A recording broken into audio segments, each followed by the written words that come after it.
Number 1. Todd Lewis Ashker. He stabbed a man 17 times behind a mattress held up by guards to block the guards' view.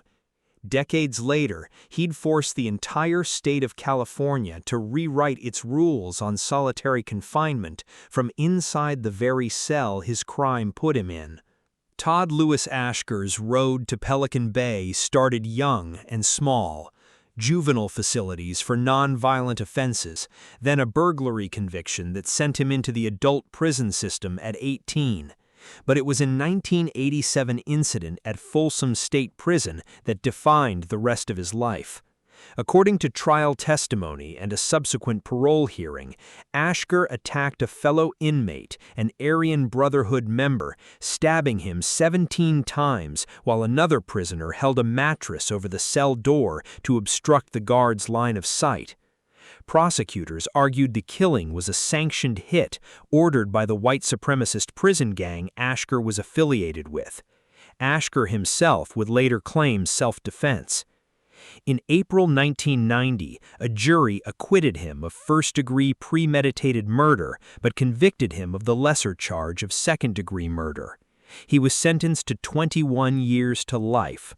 Weeks later, on May 2, 1990, he was transferred to the newly built Pelican Bay State Prison, not to its general population, but directly into the security housing unit, where prison staff told him at the time he would remain until I paroled, died, or debriefed.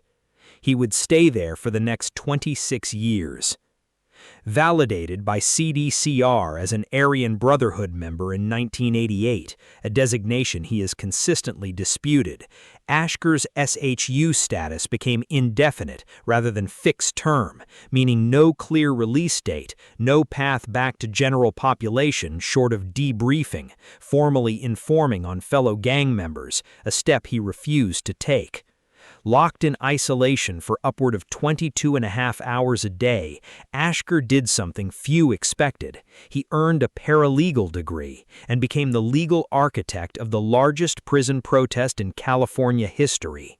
In July 2013, Ashker and 3 other Pelican Bay inmates representing rival factions, including the Mexican Mafia, Nuestra Familia, and the Black Guerrilla family, called for a mass hunger strike protesting indefinite solitary confinement. More than 30,000 California prisoners answered the call. Ashker, widely described by prisoner rights advocates as the intellectual force behind the protest, had already filed a pro se federal lawsuit years earlier, in 2009, that would eventually become Ashker versus Governor of California, a class-action case representing prisoners who had spent a decade or more in the Pelican Bay SHU. The lawsuit settled in 2015, forcing sweeping reforms to how California could use indefinite solitary confinement based on gang validation alone. In January 2016, after 26 years in isolation, Ashker was released from the SHU into general population at Kern Valley State Prison. But his fight didn't end there. In March 2022, a federal judge found that CDCR officials had spent more than 5 years retaliating against Ashker specifically for his role in the lawsuit, manipulating the housing review process to keep him segregated even after the settlement. The verified but little-known fact: the same prison system that spent over 20 years insisting Ashker was too dangerous for human contact would later be found by a federal judge to have kept him isolated afterward, not for safety, but for retaliation. Number 2. Renee, boxer Enriquez. He shot a man 5 times in the back of the head and called it business. He ordered a woman's death over stolen drug money without a flicker of hesitation, and for nearly a decade, from inside a windowless cell built to isolate him, he kept running an empire. Renee Enriquez grew up nothing like the stereotype of a Mexican Mafia hitman. Raised in a middle-class household in Thousand Oaks, he showed early academic promise. Instead of following a conventional path, he was drawn into gang life, and after his first stretch in prison, he was inducted into La M, the Mexican Mafia, the powerful and violent prison gang that had turned California's correctional system into an extension of its criminal enterprise. Enriquez rose fast.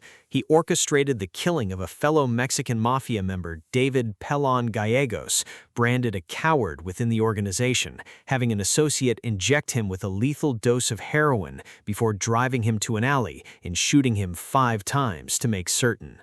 Days earlier, by his own later admission, he had arranged the murder of a woman named Cynthia Gavaldon, a drug dealer for the gang, accused of skimming proceeds. He pleaded guilty in 1989 to 2 counts of second-degree murder, along with related assault and conspiracy charges, and was sentenced to 20 years to life.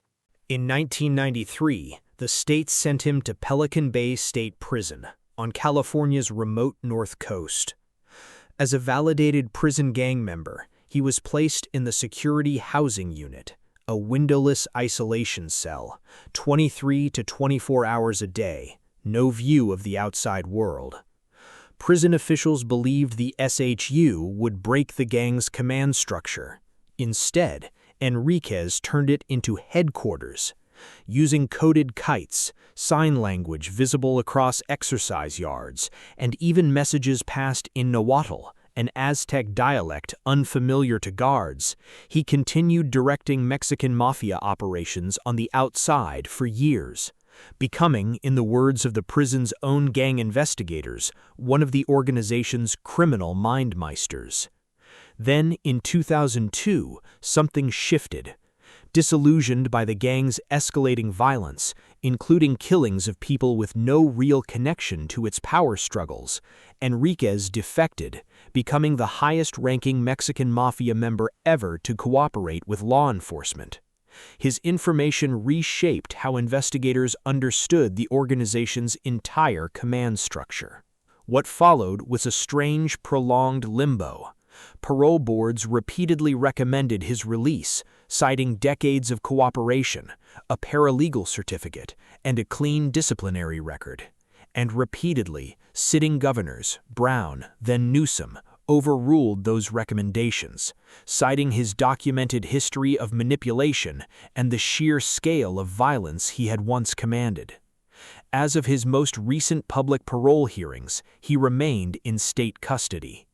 The chilling documented realization, the very isolation cell designed to cut Enriquez off from his empire, became for nearly 10 years the exact place from which he ran it.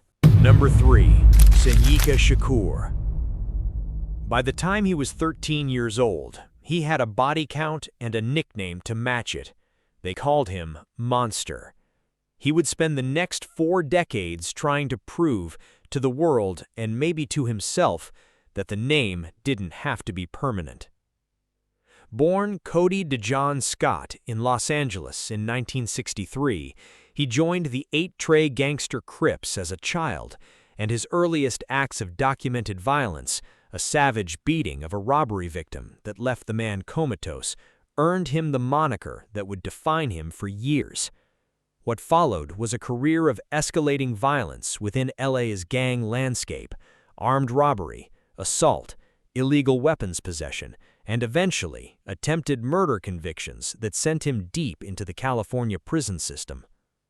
It was inside those walls, first at San Quentin, then during a roughly 5-year stretch at Pelican Bay State Prison, much of it spent isolated in the Security Housing Unit, that something in him began to shift. Stripped of the gang hierarchy and street rhythms that had shaped his entire identity, and confined for years to a cell measuring roughly 7 feet by 11, Scott began reading. He immersed himself in the writings of Malcolm X and in the legacy of former Black Panther and prison organizer George Jackson, a man whose own death inside California's prison system more than a decade earlier had become a symbol of resistance for a generation of Black incarcerated men. Scott converted to Islam during this period and emerged from his time in solitary, having taken a new name, Sanyika Shakur. In 1993, while still connected to prison life, he published Monster, the autobiography of an LA gang member, a searing, unflinching account of his years of violence and his political transformation behind bars. The book became a bestseller and drew comparisons to the autobiography of Malcolm X. It made him, briefly, one of the most recognizable voices to emerge from California's gang and prison systems, an author, a speaker, a figure who seemed to have converted raw notoriety into something resembling redemption. But the story didn't end cleanly. Released in 2012 after serving a later sentence, Shakur's path back into criminal life was well documented. A 2007 arrest for an assault connected to a stolen car, a period as a fugitive named on the FBI's radar, and by 2017, a return to custody for another assault conviction. His reform, it turned out, had never been simple or total, a fact that complicated the narrative he himself had built. Sanyika Shakur died on June 6, 2021, found in a tent at a homeless encampment in Oceanside, California, at the age of 57. The man who had once commanded a bestseller's worth of attention for his transformation inside Pelican Bay's isolation units ended his life largely alone on the margins of the world he'd once tried to leave behind. The officially unanswered question that haunts his story, whether the man who emerged from years in solitary confinement had genuinely been remade, or whether Pelican Bay's isolation had simply taught Monster how to narrate himself more persuasively. Number 4. Hugo Pinell. Some men spend decades in prison. Hugo Pinell spent decades in a cell the size of a parking space, inside a facility built specifically to contain men the state considered beyond redemption. He would become, by the numbers alone, the longest isolated prisoner in Pelican Bay's history and one of its most politically charged. Pinell's story begins not at Pelican Bay, but at San Quentin, where he first entered the California prison system in 1965. It was there that he crossed paths with George Jackson, the Black Panther-affiliated prison organizer, whose writing and activism would go on to influence a generation of incarcerated men across the state. Jackson's death during a violent 1971 uprising at San Quentin, an event still debated in its exact details, became a flashpoint. In its aftermath, Pinell and 5 other men, later known collectively as the San Quentin Six, were charged in connection with the violence of that day in what became the longest criminal trial in California history to that point, 16 months, with a jury deliberating for a then-record 24 days before returning convictions on only a handful of the 46 original charges. Pinell was among those convicted. What followed was not a conventional prison sentence. It was a slow-motion sentence within a sentence. As California's prison system began building long-term isolation units through the 1970s and 80s, Pinell was funneled through Tehachapi, Corcoran, and eventually Pelican Bay's security housing unit, where he arrived in 1990. He would remain there, locked in a cell roughly 8 feet by 10 for the better part of 23 hours a day for the next 24 years, the longest continuous stretch of solitary confinement documented at the facility.